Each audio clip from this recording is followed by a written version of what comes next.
When Chucky Season 2 was ordered up, I had a bunch of questions. Was it going to live up to the original? Would it be able to capture the same charm? Were they going to try too hard? Were they going to go too big and completely screw everything up? Because if there's one thing that the Chucky franchise knows how to do, it knows how to screw up its own property. But with these questions, I was expecting them to be answered through the length of the season. I did not expect them to be answered in the first episode, and a lot of them were. For the first question, is it as good as the original? I don't know. We're not there yet. When we get to the season finale, when we get to that episode 8 or however many episodes are going to be in the season, come back and I'll answer that question for you. But that second question, the second question is very important to me. Does it keep the charm? To me, yes. I don't know how they really do it. They have this perfect blend of it's silly, but it's serious, but it's lighthearted, but there's murder, straight murder. They murdered a kid in this episode. Did not see that coming. I'm like, oh, okay, Gary's here, whatever. They're going to find some kind of way to blow up the doll, and it'll be fine. He'll have his little kamikaze, and then everybody's going to be distraught. No.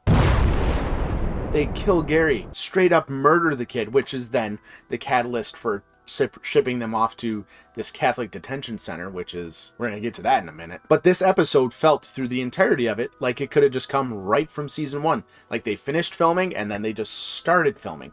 I don't know if they actually did. They might have. But they pulled it off. They managed to find that balance again of being able to have a horror icon like Chucky be nerfed for TV, but still be compelling and interesting to watch. Now, about my third question, are they trying too hard? I don't think that they are. However, I can see how some people might have issues with the way they're handling some of this stuff, but those same people probably had the same issues with season 1. So in terms of falling in line and feeling like the same show, I'd say they're not trying too hard. I'd say they're pretty on par with how good, but a little bit kooky, but serious, but silly, the whole balance of it. I don't think they're trying too hard to maintain that. Now, for my last question, are they going too big? I don't think so. I don't think that even with Chucky making a fertilizer bomb and blowing out the front of Lexy's house, that it's too much. I feel like with this season, it's a full-on war. There's a war between Team Tiff. There's a war between Team Jake, which is Jake, Lexy, Devon, and I still believe Andy is alive. There's no way they're going to kill him off camera. Same thing with Kyle. And then you have Team Chucky, which is the army or whatever's left of the army. By having that scene where you kill Gary and you have Chucky saying, I'm going to kamikaze. I got shit to lose. My plans of taking over the world are gone. My plans now are fucking up your world. And they set that pace with having Chucky blow up a 7 to 8-year-old kid with a fucking bomb. Now, with my worries addressed, this episode in and of itself was pretty fun. I like the idea that we still get to see Jake being arts and craftsy with Gary, and he made their own costumes. He's got a good rapport. It shows how much Jake actually is a good kid, and despite all of the shit that he's got going on, he's trying to be a good dude. He's trying to be a big brother to Gary, despite the fact that these foster parents are absolute assholes to them. That whole scene with who's on the phone, you got the FaceTime between Jake and Devon, and then you have the FaceTime with Ghost Chucky and spying on Lexy and all that.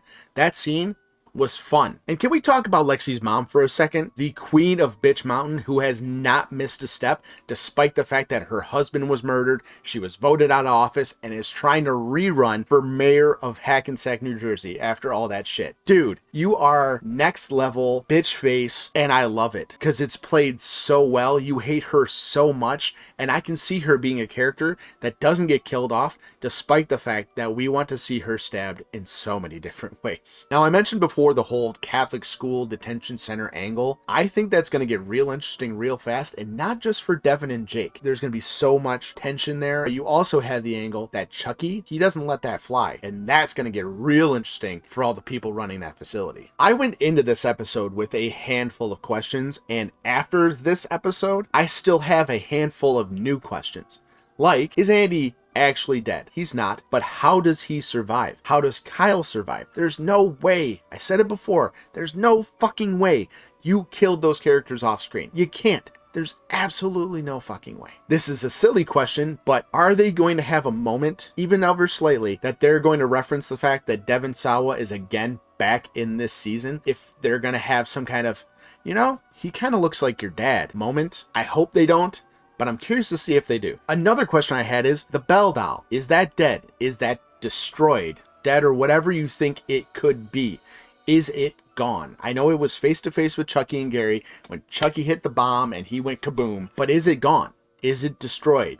Was it anything extra? And to piggyback on that question, Dr. Mixter, is she in on it somehow? Because it seems very, very interesting that she had this doll. Obviously, it could be a complete coincidence, but coincidences when it comes to dolls in this series and this franchise aren't a thing. If it looks like it, barks like it, it's it. So there's a very good chance that that is Tiffany, or maybe even Chucky, or who knows, could just be nothing and just be a doll to freak us all out, which would be perfect. But to have that, and then you have Dr. Mixter piggyback on what happened with the doll and with Chucky killing Gary, to then send these 3 kids to this facility that Charles Lee Ray was fucking at. We're gonna skip that detail. That makes things so much more different when it comes to the doctor. If she is going to have all these random points of the plot that are very driven and very much moving the narrative forward, I feel like there's got to be something with her. I don't know what it's going to be.